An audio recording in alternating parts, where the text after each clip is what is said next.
Episode 9 रहस्यमय मंत्र और छुपा हुआ खतरा। अंधकारमय कक्ष में केवल मंत्रों की लिपियां चमक रही थीं। उनकी रोशनी कभी तेज हो रही थी तो कभी मंद। हवा भारी होती जा रही थी, मानो इस जगह की आत्माएं जाग रही हों।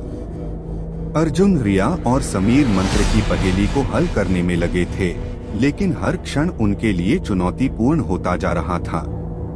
रिया ने चिंतित स्वर में कहा, यह लिपियां केवल संकेत भर नहीं है, इनमें कोई छुपा हुआ संदेश भी है। अगर हमने इसे गलत पढ़ा तो यह हमें श्रापित कर सकती है। अर्जुन ने उन चमकते अक्षरों को गौर से देखा।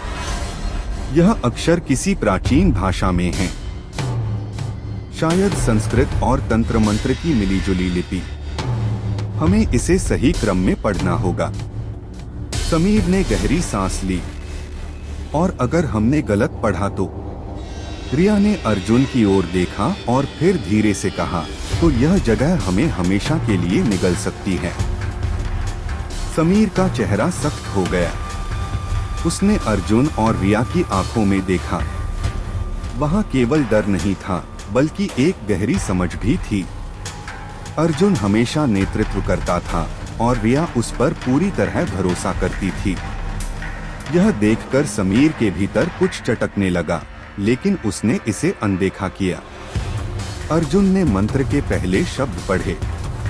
उसकी आवाज गहरी और दृढ़ थी। शब्द हवा में घुलते ही पूरे कक्ष में एक कंपन सा हुआ। रोशनी एकाएक तीव्र हो गई और फिर धीमी पड़ गई। रिया ने जल्दी से अगले शब्द बोले। अचानक दीवारों से एक साया निकलने लगा। उसकी आंखें धधकते अंगारों की तरह चमक रही थीं। उसने गूंजती हुई आवाज में कहा, तुम्हें नहीं पता कि तुम किस शक्ति से खेल रहे हो। समीर घबराकर थोड़ा पीछे हट गया। यह जीवित है।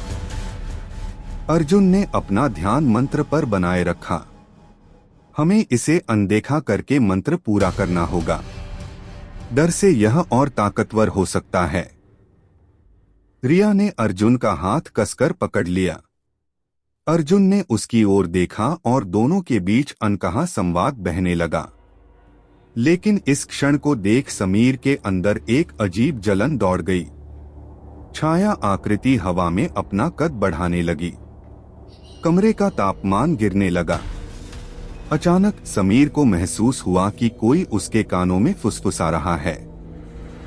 एक अजनबी ठंडी आवाज, उन्हें छोड़ दो। वे तुम्हारी परवाह नहीं करते, केवल तुम्हें इस्तेमाल कर रहे हैं। समीर ने अपना सिर झटककर ध्यान हटाने की कोशिश की, लेकिन वह आवाज और तेज हो गई।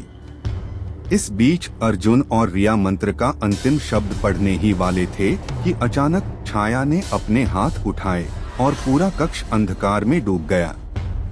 रिया की चीख गूंजी। अर्जुन ने उसे अपनी ओर खींच लिया, लेकिन समीर थोड़ी दूरी पर गिर पड़ा। एक पल के लिए हर चीज स्थिर हो गई। फिर अचानक शिला पर उकेरे गए अक्षर तेज रोशनी में जल उठे। छाया की आकृति एक दर्दनाक चीख के साथ हवा में विलीन होने लगी। कमरे में रोशनी लौट आई। समीर ने जमीन से उठते हुए अर्जुन और रिया की ओर देखा, जो अभी भी एक दूसरे का हाथ थामे खड़े थे। समीर ने ठंडी आवाज में पूछा, अब क्या? अर्जुन ने शिला की ओर देखा, जहां एक रहस्यमय चिन्ह उभर आया था। यह हमें अगले द्वार तक ले जाएगा, जहां रुद्रसेन का सबसे बड़ा रहस्य छिपा है। अगले एपिसोड में क्या वे रुद्रसेन की गुप्त दुनिया में प्रवेश कर पाएंगे, या कोई और भयावह सच्चाई उनका इंतजार कर रही है?